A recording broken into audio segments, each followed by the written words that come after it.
Om Shanti. Om Shanti. Om Shanti. Good evening. आज की संध्या शाम अथवा ये कहें कि आज का स्पेशल दिन अपनी दीदी मनमोहिनी जी की याद में, वास्तव में तो सारा महीना ही ये विशेष महीना रहा है परोपकार का। और परोपकार में अपकारियों पर उपकार करना, कांटों को फूल बना देना, कोई दुख दे तो उसका दुख दर्द दूर करके उसको सुख दे देना, कोई अपमान करे तो उसको स्वमान में टिका देना, सब बातें धारणा की और जीवन को श्रेष्ठ बनाने की। तो दीदी मनमोहिनी जी यज्ञ की एक ऐसी एग्जाम्पल रही जिन्होंने यज्ञ की फाउंडेशन इतनी मजबूत बनाई। बाबा के साथ, मम्मा के साथ बिल्कुल आदि से, बिगिनिंग से जिस दिन बाबा को देखा, उनको बाबा का दिव्य साक्षात्कार हुआ और उसी दिन से समर्पण हो गई।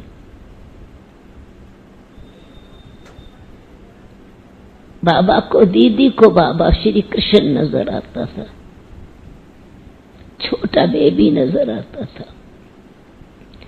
पहला दर्शन हुआ तो बाबा के दिव्य स्वरूप का दर्शन हुआ।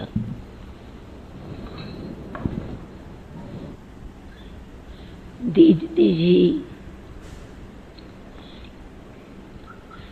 उनका नाम पहले भी गोपी था, लौकिक में भी, और वैसे भी गोपी की तरह श्री कृष्ण के प्यार में इतना खो जाती थी। जो श्री कृष्ण को, ब्रह्मा बाबा तो ब्रह्मा बाबा का रूप है, परंतु बहुत करके श्री कृष्ण भाई बच्चा रूप दिखाई पड़ता था। और उसी प्यार से एक तिल्ले वाली जूती लेकर के आई। पहले पुराने जमाने में जुत्ती होती थी, बाबा ने जुत्ती बोली ना, बूट नहीं, वो जुत्ती, बोलते ही जुत्ती थी। जो आगे थोड़ा सा एक उंगली जितना लंबा कुछ तिल्ले वाला होता था, मतलब कहलाती जुत्ती थी, पैर का बूट। तो दीदी वो छोटी सिर्फ तिल्ले वाली जुत्ती लेकर के आई, बेबी श्री कृष्ण की, और ब्रह्मा बाबा के पैर में डाल रही है। उनको तो बाबा का उस समय बाबा नहीं नजर आ रहा है, उनको श्री कृष्ण ही नजर आ रहा है। ट्रांस में जाती थी, गुम हो जाती थी, और उनको देख करके ही निर्मल शांता दादी ज्ञान में आई। निर्मल शांता दादी जी सुनाती हैं, वो फ्रेंड्स थी आपस में, दीदी मनमोहिनी और निर्मल शांता दादी, पर दादी जिनको बोलते थे। शादी दीदी की भी हो गई थी और निर्मल शांता दादी की भी शादी हो गई थी, परंतु फ्रेंड्स थी, आपस में सखियां थी। तो एक दिन ऐसे ही बाबा के पास आई, तो ये सब ध्यान में जाती है, क्या करती हैं ब्रह्मो तो अपने ब्रह्मा बाबा को, निर्मल शांता दादी तो अपना पिता ही समझती थी ना, और बाकियों को तो बाबा, अलौकिक बाबा, ओम की ध्वनि न केवल उसका रस था, परंतु बाबा का जो वाइब्रेशंस थे, बाबा का जो स्वरूप था, बाबा की जो आकर्षण थी, उनको कोई जिस्मानी रूप नजर नहीं आता था। वो अलौकिक दृश्य, अलौकिक अनुभव, अलौकिक व्यवहार, अलौकिक दृष्टि। तो वो दीदी रास कर रही थी, तो निर्मल शांता दादी ने कहा ये ढोंग तो नहीं कर रहे हैं। तो उन्होंने अपनी दीदी तो उसकी फ्रेंड थी, तो समझा कि मैं चेक करूं, इनको ही चेक करूं पहले।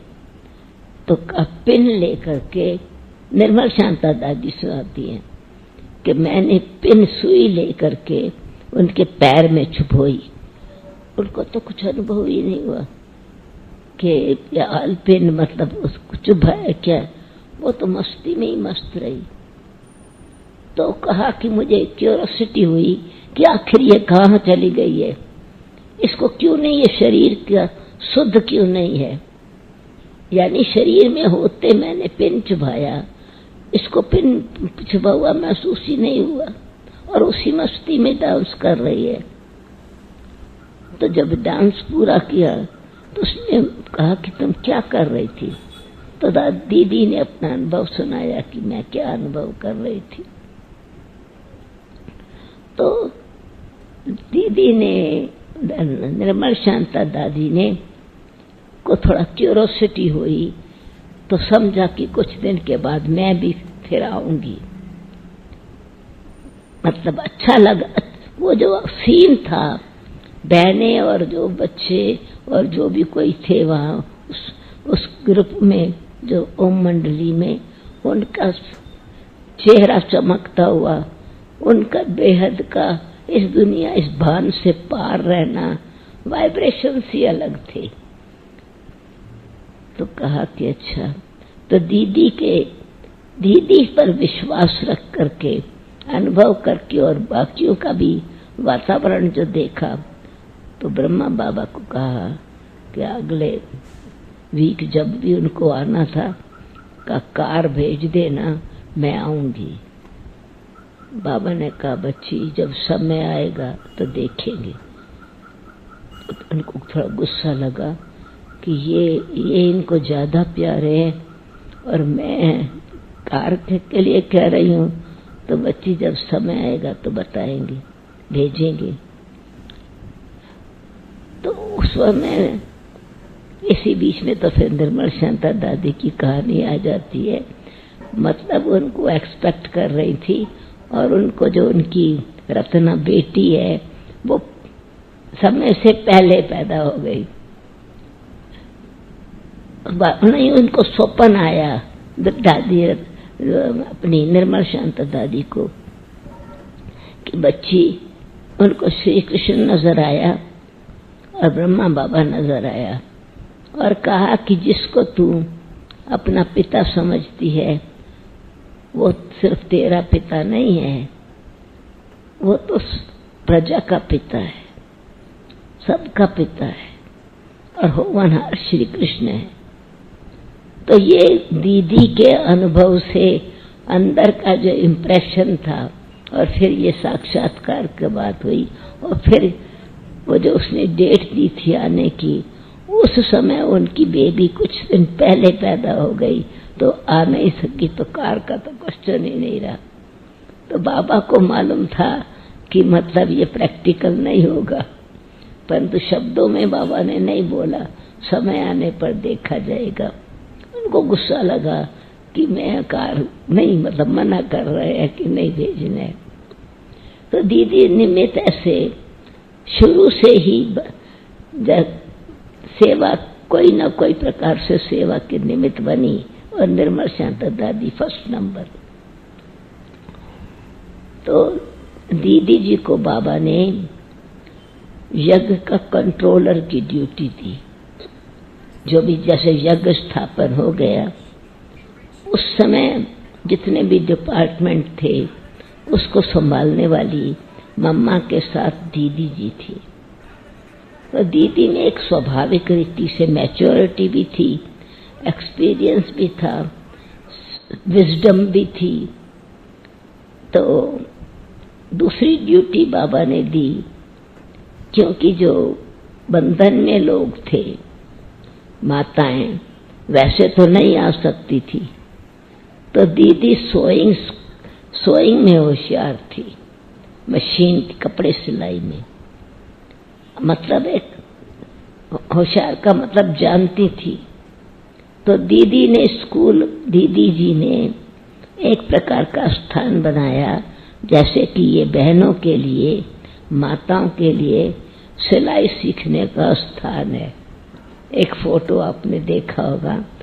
तो मतलब तो माताएं जो आई, कन्याएं जो आई, वो सिलाई सीखने के नाम से दीदी के पास आई।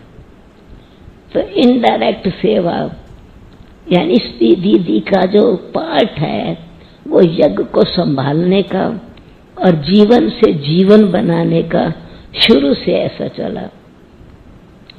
तो अनेकों को इसी बहाने घर से छुट्टी मिली, अथवा आते थे, चलो थोड़ा टाइम घर में बैठे हैं, क्या करें। उनके पति लोग तो सिंध के लोग बहुत करके बाहर व्यापार करते थे, और तो माताएं घर में फ्री होती थी, तो कुछ अपना समय भी बितावें। और दूसरी बात थी कि जरूर ये इसी बहाने आई वो जिनको लगन थी, जिनको थोड़ा खींच थी, और एक दो को इंफॉर्मेशन मिली, तो एक साधन बन गया। तो दीदी जी ने जो भी बाबा ने कहा, उस इशारे को फौरन प्रैक्टिकल में, कर्म में लाया। एक बारी बाबा ने ये देखा कि ये माताएं साटन की कपड़े पहनती है, फैशनेबल भी हैं, सिंध में मतलब नेचुरली उनका पहरावा जो है, एक तो क्योंकि पति विदेश में व्यापार करते थे, सुख साधन भी थे, सुविधाएं भी थी, और अपना भी शौक होता है, तो नेचुरली है सभ्यता के हिसाब से अच्छा सोसाइटी में ऊंची स्टेज रहे तो गहने पहनते ही थी। तो आती थी तो सीधा तो समर्पण नहीं कोई हुआ, आते ही थी माताएं। तो बाबा ने एक गीत लिखा था, कन्याओं को, कुमारियों को, छोटी कुमारियों को ट्रेंड किया था। फिर उसमें गीत था, अम्मी तुम पिंजरे की मैना, फंसी तुम भूषण और गहना। अम्मी मैंने मम्मा, माँ, ए माँ तू तो पिंजरे की मैना है, पिंजरे का पंछी है, किसमें फंसी हुई हो? भूषण और गहने में फंसी हुई हो। ये तुम्हारे हाथ में हथकड़ी पड़ी हुई है, तुम्हारे नथ में जैसे जानवर को वो खींचने का, तो ये भी है जैसे नथ पड़ी हुई है। हम तो कुमारी नवेली हैं, हम तो फ्री बर्ड्स हैं। तो ये बात दीदी को लग गई कि बराबर ये हम ऐसा इस प्रकार से क्यों, ऐसा किस प्रकार से हमको रहना नहीं चाहिए। तो धीरे धीरे जैसे ही दीदी को ये रियलाइजेशन हुआ, उन्होंने माताओं को तैयार किया कि हमको बाबा को सरप्राइज देना चाहिए। और थोड़े ही समय में सब कपड़े भी सिंपल बना दिए। वो जो उनको उस समय का ड्रेस, साड़ी नहीं थी, कुर्ता और पजामा, सबको जो है वो फैशनेबल साटन के कपड़े उतार के, यही कॉटन और पापलीन का जो भी मतलब होता है, वो सब ड्रेसेस से सिए, और फौरन सब ने एक सरप्राइज बाबा को दिया कि हम हमको इसमें फंसी हुई नहीं है, हम फ्री हैं। तो वो जो शिव शक्ति वाला संस्कार कि मैं शिव शक्ति हूँ और हम अंदर से फ्री हैं, बाहर से कोई बंधन नहीं है और हिम्मत है, तो ऐसे उस समय की कुछ माताओं ने प्रैक्टिकल में ये ड्रेस भी चेंज, दीदी ने ड्रेस भी चेंज करने की हिम्मत दी, अपनी ड्रेस चेंज करने के साथ, और इससे भी गहन बंधन से हथकड़ी को भी छोड़ दिया और नथ को भी, यानी ये जो पशुओं की तरह की बंधन में बंधन नहीं बनना है और ना पिंजरे में फंसना है। तो एक धक से त्याग करने का संस्कार और बाबा के इशारे को समझने की शक्ति बहुत थी। जैसे मम्मा की बुद्धि दिव्य थी, दीदी की बुद्धि भी विशाल बहुत थी और फार साइटेड थी, पर करेज वाली थी। और दीदी ऑर्डिनरी घर की नहीं थी। दीदी के पेरेंट्स भी इतने ही, अब तक भी एक्चुअली लंदन में आने तक भी अच्छी पोजीशन वाले, अच्छे बिजनेस वाले, अच्छे यज्ञ के मददगार, जब वापस जिस समय कराची से इंडिया में आए तो नेचुरली उस समय तो कोई ब्राह्मण नहीं थे, कोई बीके तो थे ही नहीं। तो दीदी के पेरेंट्स के घर से ही समझो कपड़े या जो कोई भी चीज की जरूरत होती थी, तो दीदी का इतना प्रभाव था कि समझो यज्ञ के लिए कुछ भी चाहिए तो वो मदद करने में मददगार थे। और बाबा ने दीदी को भेजा। ये जब भारत में जब आए तो भारत में आने से पहले दीदी के चाचा ने ही निमंत्रण दिया, क्योंकि दीदी की माँ, दीदी की बहन, दीदी तीनों ही उनकी घर की पाकिस्तान में बैठी हैं और उनका घर इतना बड़ा, उनकी जो न केवल पेरेंट्स पर ससुराल वाले भी, यानी वो बड़े उच्च कुल के थे।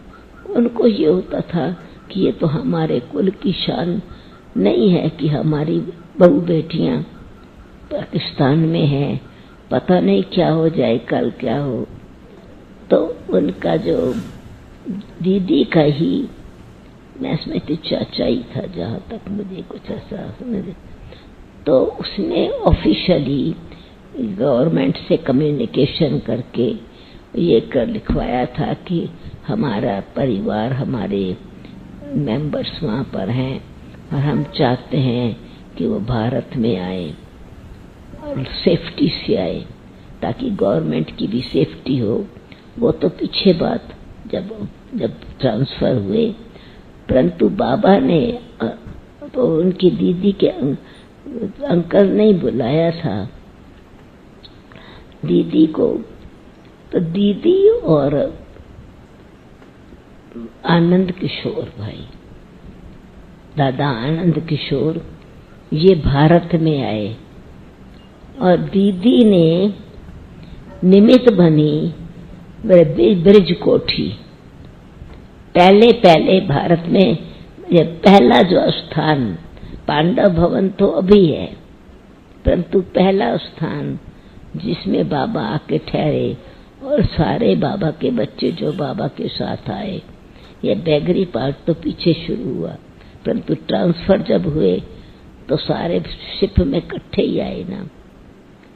तो निमित्त दीदी थी जो यहाँ वहाँ पर फिर किसी एक अहमदाबाद का एक साधु था, उसने एडवाइस दिया था, कोई गुरु था, उसने भी एडवाइस दिया था कि आप आबू बहुत अच्छा स्थान है, वहाँ जा कर के देखो। तो दीदी ने और आनंद किशोर दादा ने फिर ये पसंद किया था भारत कोठी। तो वहाँ पर फाइनल हुआ और जब मधुबन से पाकिस्तान से आए तो यह तो इनका मतलब दीदी का परिवार ही निमित्त बना पाकिस्तान से ट्रांसफर होकर के भारत में आने के, और दीदी निमित्त बनी यज्ञ को फिर जैसे पहले से संभालते थे मम्मा के साथ इसी प्रकार की संभाल।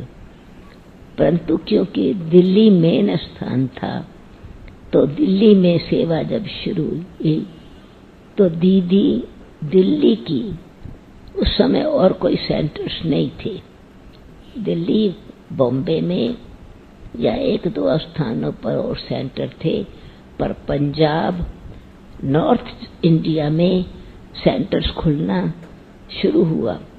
दिल्ली के आसपास बहुत दीदी की सेवा से बहुत सारे सेंटर जो दिल्ली के आसपास बहुत खुले, और दीदी बहुत उमंग से उत्साह से बड़ी प्यार से, दीदी की भावना कैसी होती थी कि माताओं को और परिवार वालों को तैयार करे, खास करके माताओं में शक्ति बढ़ती थी। और फ्रेंडशिप मतलब इतना स्नेह देती थी और इतना सम्मान जागृत करती थी कि माताओं में शक्ति आ जाती थी अपने जीवन को पवित्र बना करके बाबा का बन जाने की। जीवन से जीवन बनाने की बात थी। उस समय कोई भाषण करने का या कोई प्रोग्राम क्लासेस करने का तो टाइम नहीं था, परंतु ये जो दीदी की दृष्टि में एक रूहानियत की ताकत ऐसी थी, जैसे बाबा की दृष्टि खींचती है, वैसे दीदी की दृष्टि में भी आकर्षण बहुत था, शक्ति बहुत थी। तो जो भी माताएं या जिनको भी मिलता था उनको अंदर से हिम्मत आती थी अपने जीवन को ऐसा बनाने की और यज्ञ में सहयोग देने की। तो दिल्ली से लेकर के कश्मीर तक जो भी सेंटर्स खुले, दीदी जी ने अहमदाबाद, एक्चुअली अहमदाबाद से कश्मीर तक जो भी उस एरिया में सेंटर्स थे उसकी इंचार्ज दीदी जी थी। दीदी जी के पास ये एक स्वाभाविक रीति से था, बाबा के से बहुत प्यार, मम्मा के साथ बहुत स्वभाव शुरू से ही, क्योंकि डिपार्टमेंट मिलकर के कार्य करती थी, और फिर अपने कुल की भी जो अथॉरिटी थी वो भी थी, विजडम भी थी, गंभीरता भी बहुत थी, पर बाबा की मुरली से बहुत प्यार। दीदी को एकदम और कुछ नहीं, बाबा की मुरली ही लाइफ है। और आगे चल कर के दीदी ने तो ये जो हम क्वेश्चंस देखते हैं ना आप लोग, अब हम रोज लेते हैं, रोज सवेरे पढ़ते हैं, वो दीदी की स्टडी के ही शुरू के लिखे हुए। और अभी तो राजू भाई नए प्रश्न बनाते हैं, पर पहले बहुत साल तक दीदी की नोट से ही हमारे पास क्वेश्चन आते थे। तो दीदी के पास भावना होती थी कि इन कुमारियों को भी तैयार करे और माताओं को भी तैयार करे, और फिर परिवार में न केवल बहनों को परंतु भाइयों को भी अथॉरिटी से पावर, इतना उत्साह दिलाती थी। जो कई प्रवृत्ति वाले उस समय तो ऐसा भी था, जैसे कि बिल्कुल सभा में जगदीश भाई भी तब तक आ गए थे, क्योंकि कमला नगर में दीदी रहती थी, तो जगदीश भाई कमला नगर से निकले थे। कोर्स तो कुंज बहन ने दिया था, परंतु पालना दीदी की थी। तो मजबूत बनाने की मतलब ये, तो उस समय की दीदी की पालना की बात, अनेक कन्याओं को भी, भाइयों को भी, कुमारों को भी उत्साह दिलाना। मुझे अपना अनुभव मैं अब सुनाती हूँ। मैं रजौरी गार्डन में, जहाँ दीदी, क्योंकि रजौरी गार्डन मेन सेंटर था, तो उस मेन सेंटर पर हमारा जन्म ब्रह्मा बाबा से हुआ। समर्पण की प्रेरणा मम्मा ने दी और मम्मा ने ही समर्पण करवाया। मम्मा के ही समय मुझे ये भी नशा है कि एक पहली कुमारी भारत में पब्लिक में समर्पण हुई। मेरे साथ फिर एक बहन और भी कुमारी को भी समर्पण किया। जो समर्पण हुए मूलचंद हॉस्पिटल के कुछ ऐसा हॉल था, उसमें प्रोग्राम था, उसमें समर्पण हुए। वो मम्मा की कहानी मैं उससे कभी सुनाऊंगी तो कैसे समर्पण हुई। दीदी की पालना का मतलब रिजल्ट ये था कि जीवन को समर्पण करना है तो ईश्वरीय जैसा कैसा बनना है, सेवा में सफर करना है समय। तो एक दिन दीदी ने मेरे को कहा, दीदी के गोडों में दर्द रहता था। उस समय तो कोई साधन नहीं थे ऑपरेशन कराने के, चलने में तकलीफ होती थी, पर ना तो कार थी ना कोई और साधन थे। पैदल ही चल करके स्टेशन पर जाना होता था, पैदल ही चल के बस स्टॉप पर जाना होता था, पैदल ही किसी के घर में जाके सेवा करनी होती थी। एक दिन दीदी ने कहा कि सुदेश, मेरे आज गोडे बहुत दर्द हैं, नीज प्रॉब्लम है, तो अब मैं नहीं जा सकूंगी, चलना नहीं पॉसिबल है, तुम जाके क्लास कराओ। मैंने कहा मम्मा, वो क्लास वाले मुझे देख करके ये समझेंगे ये आई है कुमारी क्लास कराने, दीदी का क्लास है, मुझे कौन समझे, कौन स्वीकार करेगा, इसलिए आप क्लास कैंसिल कर दो, किसी और दिन क्लास कराओ। का नहीं, क्लास कैंसिल नहीं करूंगी, तुमको ही जाना है। मैंने कहा पर मैं क्लास में कराऊंगी, वो मानेंगे कैसे? का मानेंगे जरूर, क्योंकि तुम जाओ बैठना क्लास कराने, मेरी सोल तेरे में बैठ जाएगी, मेरी सोल तेरे में बैठ जाएगी।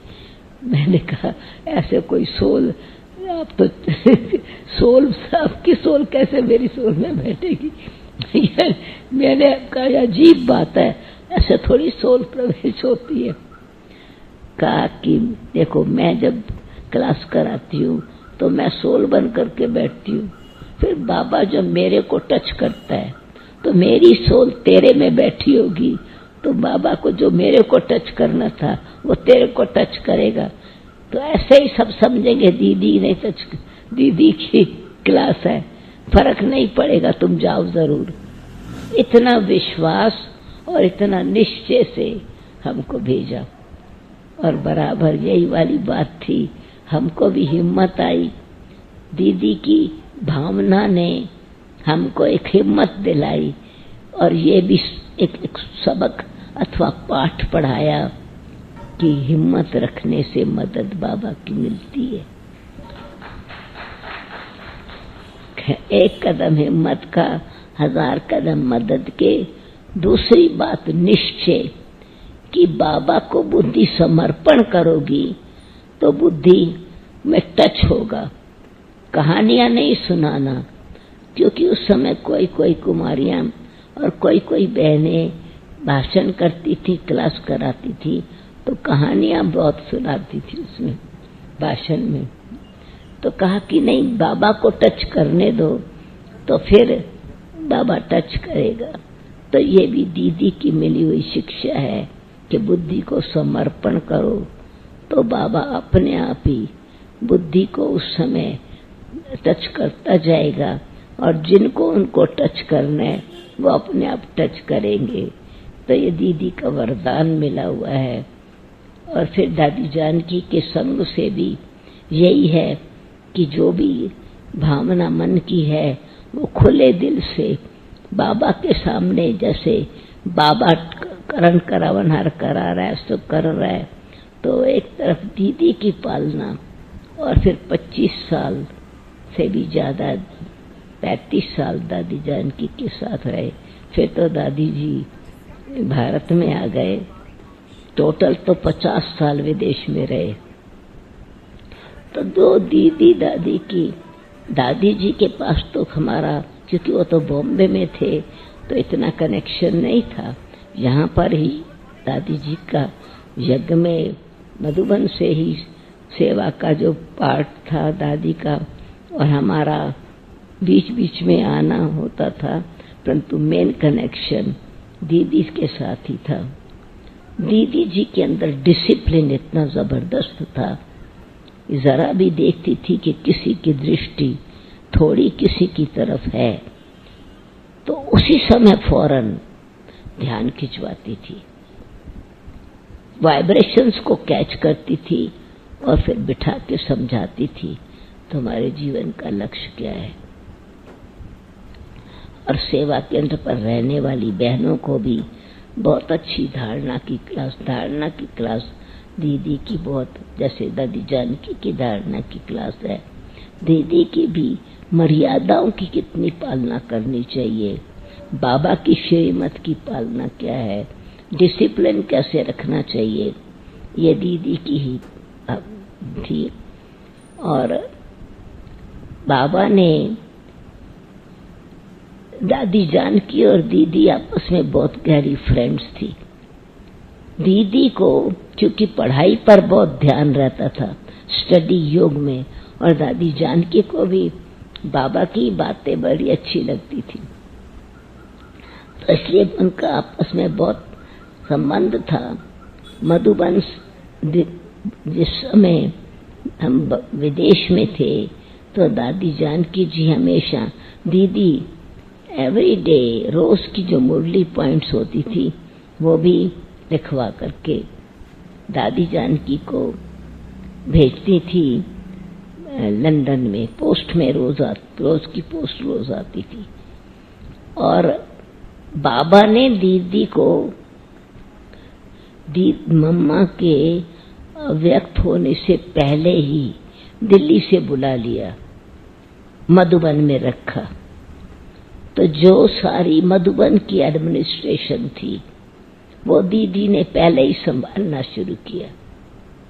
यज्ञ की संभाल, सिस्टम बाबा के अव्यक्त होने से पहले, पर मम्मा के अव्यक्त होने से पहले जहां पर भी मम्मा जहां तहां जाती थी, पहले दीदी जी का ऐसा प्रोग्राम होता था कि जहां जहां सेवा केंद्र है वहां पर जाना और सेवा के प्लान और प्रोग्राम बनाना।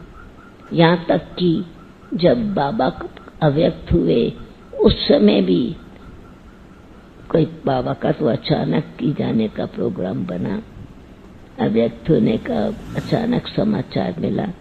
दीदी जी कुंभ के मेले पर गए हुए थे। मेरा कहने का मतलब है कि जैसे अभी फिर दादी जी बाद में सब जगह जाती थी, तो पहले दीदी ही, क्योंकि यज्ञ की हेड दीदी थी, तो दीदी ही सब जगह पालना के लिए भी जाती थी और पत्र भी सबको दीदी भेजती थी। जैसे बाबा पत्र लिखते हैं तो दीदी को बाबा, ये भी कारोबार, जैसे मम्मा के अव्यक्त होने के बाद यज्ञ का नियम, अमृत वेले का योग, हर चीज शाम का योग, हर चीज का सिस्टम, सेंटर की रूपरेखा कैसी होवे, वातावरण कैसा होवे, मर्यादाओं की पालना में दृढ़ता कैसी होवे, प्रवृत्ति में रहने वालों की धारणा कैसी हो, ये दीदी की क्लासेस से बराबर सबको पालना मिलती थी।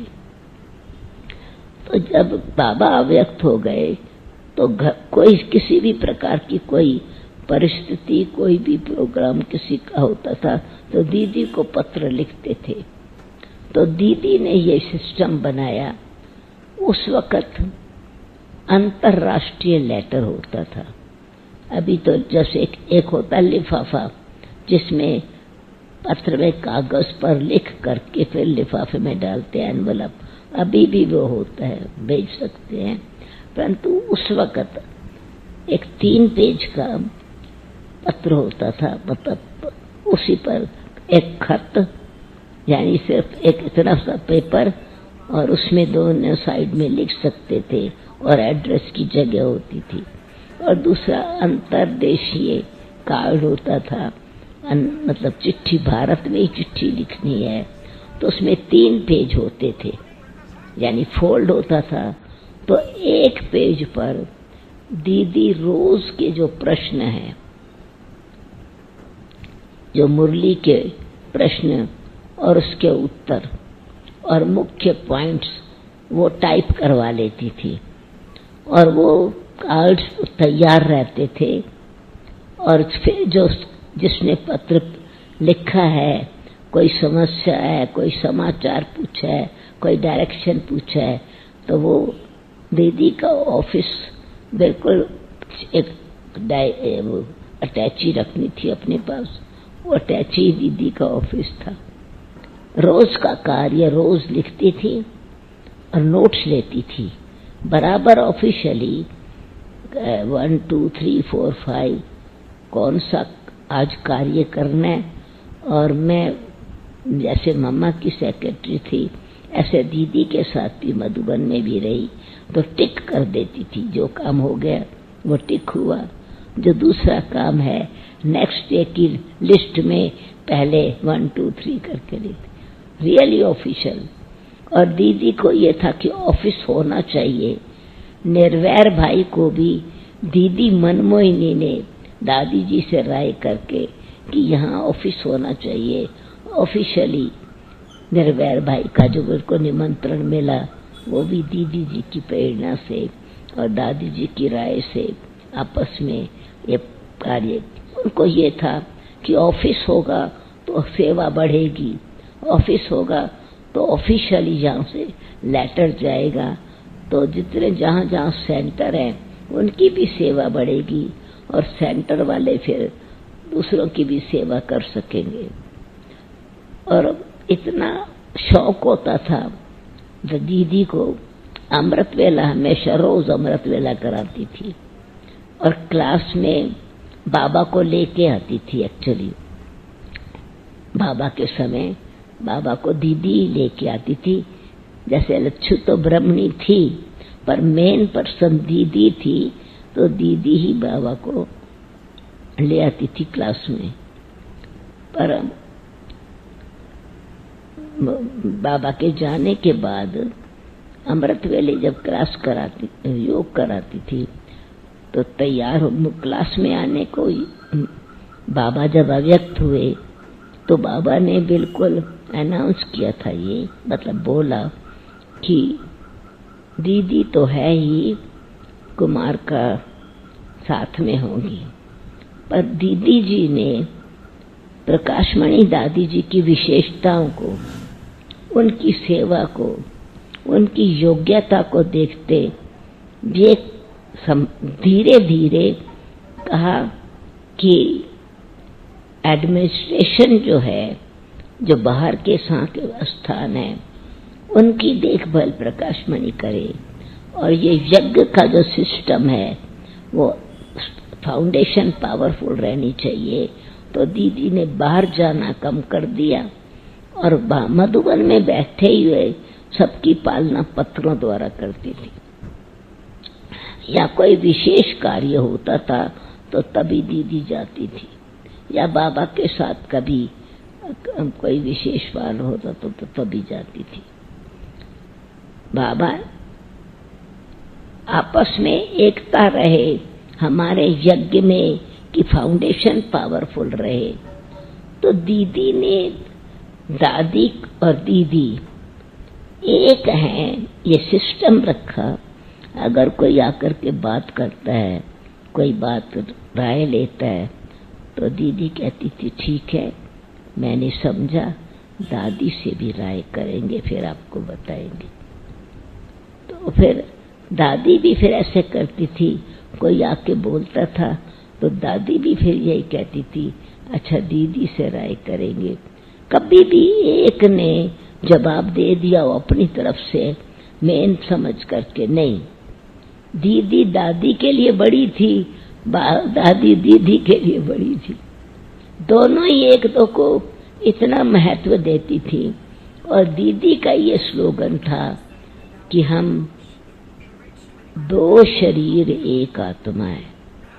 हमने एक दिन कहा, दीदी आप हमेशा यही कहते हो आत्मा तेरे में बैठ जाएगी, एक शरीर, दो शरीर, एक आत्मा है। दादी की आत्मा तो अपनी है, आपकी आत्मा अपनी है। तो कहा एक आत्मा का मतलब क्या है? एक मत, एक भाव, एक विचार, एकता, एक, इसको एक कहते हैं। जैसे किसी की बाप और बच्चे की अगर स्वभाव मिलता है तो कहा जाता है बाप और बच्चा एक। दो भाइयों का, दो फ्रेंड्स का अगर एक्टिविटी मिलती है तो कहा जाता है दोनों फ्रेंड्स एक। तो हमारी यज्ञ की जो सेवा है वो एक मत वाली, ईश्वरीय मत वाली है। दादी भी जो कर रही है ईश्वरीय मत के अनुसार कर रही है और हम सब मिलकर के कर रहे हैं। तो ये संगठन बना के रखा, ये दीदी की अंदर की अपनी धारणा और दृढ़ता थी, सम्मान देना और उसके साथ साथ अपनी जिम्मेवारी से यज्ञ को संभालना। दादी को बिल्कुल फ्रीडम की, जिस प्रकार से सेवा करनी है उतने ही स्नेह से, सम्मान से, भावना से दादी की सेवा को महत्व देती थी, पर उतने ही दृढ़ता से, बिल्कुल डिसिप्लिन से यज्ञ की कोई भी नियम मर्यादा में कमी न पड़े उसमें बड़ी स्ट्रांग रहती थी, स्ट्रांग थी बिल्कुल। पढ़ाई में भी उतनी होशियार होती थी। हम रोज सवेरे गुड मॉर्निंग करने जाते थे तो याद कहती थी कल मुरली में क्या था, तो हम गुड मॉर्निंग करने से पहले कल की मुरली के वैसे हमारे को याद न भी रहे पर हमको आदत पड़ गई कि अमृत वेले योग में बैठना है तो कल की मुरली जो है वो जरूर याद करके जानी है। अगर नहीं तो फेल कर देती थी। का फेल, तो उत्तर ठीक नहीं मिला तो कहती थी फेल, ये थोड़ी था उत्तर, इसका उत्तर तो ये था। तो यानी उत्साह भरती थी ताकि मुरली की चर्निंग होवे और मुरली पर हमारा ध्यान जावे। ऐसे ही सखियों का दादी को, दीदी को, जैसे माताओं को फ्रेंड्स बनाने का शौक था, माताओं को हमेशा कहती सखी। ऐसे ही जो बाकी दादियां थी उनके साथ भी ऐसे ही संगठन आपस में ऐसे रखा जैसे कि सब एक है। ऐसे नहीं लगता था कि दीदी अलग है और शांतामणि दादी अलग है और चंद्रमणि दादी अलग है या परदादी अलग है, दादी अलग है। नहीं, ये संगठन का बल, ये यज्ञ की जो फाउंडेशन अब तक रही, नहीं तो किसी भी संस्था का अगर हेड चला जाता है तो डिवीजन हो जाता है, संस्था बट जाती है और अपने अपनी रीति से वो हेड बन के रहते हैं। यहाँ दोनों एक हो करके, एकता से, एक दो को सम्मान दे करके, एक बाबा की मत पर चल करके यज्ञ की जो फाउंडेशन बनाई उसका ये रिजल्ट है कि आज बाबा का यज्ञ। फिर जब भी कोई कार्य होता है तो न केवल वो जो यहाँ हो रहा है, नहीं, तीनों स्थानों पर भोजन भी वही बनता है, प्रोग्राम भी वही होता है, एक ही चलता है। ऐसे लगता है जैसे एक जगह हो रहा है। बहुत समय तक यही चलता रहा और बहुत बारी ऐसा ही होता है जैसे जो शांतिवन में हो रहा है वही पांडव भवन में हो रहा है। बाबा के कार्य का प्रोग्राम कोई भी है तो कोई वो नहीं है, बढ़ गया तो तभी समझो ये अलग अलग। दिवाली है तो सब जगह एक दिन तो नहीं मनाएंगे, सब जगह मनाएंगे तो 10 दिन दिवाली चलती है। पर पहले तो स्थान ही एक था तो सब एक होता था। जब 2 स्थान हो गए तो दोनों स्थानों पर एक किया वही रूप चला, 3 हो गए तो भी एक ही रूप चला। तो कहने का मतलब ये है कि वो एक है हम, और हर एक जो भी कुछ हो रहा है एक मत से हो रहा है, श्रीमत से हो रहा है, इसकी फाउंडेशन दीदी जी। और दीदी जी को क्योंकि पालना करने का बहुत एक स्वाभाविक संस्कार था, तो न केवल जो कुमारियां हैं या कुमार हैं, परंतु आपस में भी रूढ़ ज्ञान का बहुत शौक था आपस में, जैसे इसीलिए संगठन भी बहुत अच्छी तरह से ट्रेनिंग होती थी। तो खुद भी दादियां आकर के क्लास कराती, मदद करती, हर चीज में ध्यान देती थी। तो इसीलिए और बाबा की श्रीमत शिक्षा, मतलब उसमें दीदी डरती नहीं थी। एक बात थी, कोई भूल करता था तो वेट नहीं करती थी कि 2-4 दिन के बाद बताएंगे, नहीं, उसी दिन उसी समय फौरन ध्यान खिंचवाती थी। मुझे याद है एक बहन को कोई भाई ने पूछा, तुम्हारा नाम क्या है और तुम्हारा एड्रेस क्या है, कहाँ रहती हो? तो उसने बताया, मैं फलाने सेंटर पर रहती हूँ और फलाना मेरा नाम है। दीदी ने कहा, क्यों बताया है? पूछो तुम। मतलब उस समय इतने तक भी दीदी, यानी इतना लूज नहीं होना है। कहा कि अच्छा, तो मेरा ये एग्जाम्पल देने का मतलब ये है कि कभी फ्रेंडशिप में कहाँ पर अटेंशन दिलाती थी, न किसी के रूप नाम में कोई फंसे, न खुद के नाम रूप में फंसाया, न किसी और के नाम रूप में फंसाया। शिक्षा शिक्षा है, शिक्षा को इतनी अच्छी तरह से प्रेम से भी दिया और अथॉरिटी से भी दिया। दीदी बैलेंस रखती थी अथॉरिटी का और प्यार का, क्योंकि भावना थी, भावना अच्छी थी ताकि सब आत्माएं शक्तिशाली बने, मजबूत बने। और शिक्षा स्ट्रॉन्ग होते हुए भी, क्योंकि जैसे बाबा की मुरलियों में स्ट्रॉन्ग है और शिक्षा प्यारी लगती है, ऐसे दीदी स्ट्रॉन्ग थी, पर दीदी की बात क्योंकि सच्ची होती थी तो कभी खराब नहीं लगती थी, क्योंकि वो हमारी रग को जानती थी।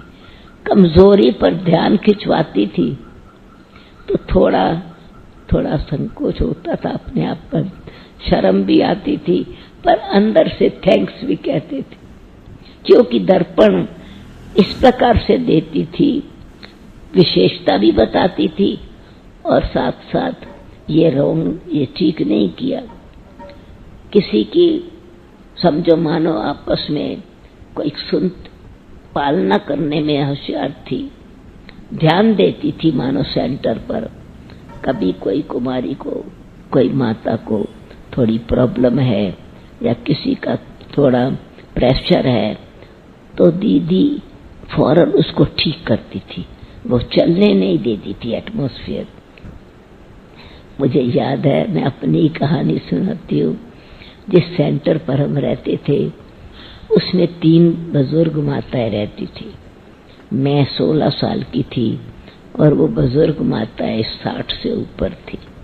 तो नेचुरली है, उनका सोच, उनका विचार, उनका कार्य करने का तरीका अलग होता है। तो मैं सहयोग देती थी जितना दे सकती थी, परंतु थोड़ा जैसे बुजुर्ग माताएं होती हैं उनका व्यवहार थोड़ा स्ट्रॉन्ग था। तो एक लड़की, एक बहन, वो उम्र की बड़ी थी, स्कूल टीचर थी, तो वो मेरे को 2-4 बारी बोला, ये माताएं कैसी हैं, ये सास की तरह व्यवहार करती हैं, आपको इनकी बहू थोड़े ही हो, ये माता अपने आप को सासू समझती है, ऐसे ऑर्डर करती हैं, ऐसे बात करती हैं, ऐसे ही आपको, मतलब मेरे को उस बहन ने कहा। मैंने कहा नहीं, बुजुर्ग है ना, एज डिफरेंस है और हमारे को क्योंकि नेचुरली बाबा ने आते ही चांस दिया क्लासेस का, सेवा का, एजुकेशन भी थी तो सेवा भी थी, तो हर प्रकार से बिजी रहते थे। तो हम ज्यादा बिजी रहते थे तो वो एक माता कहते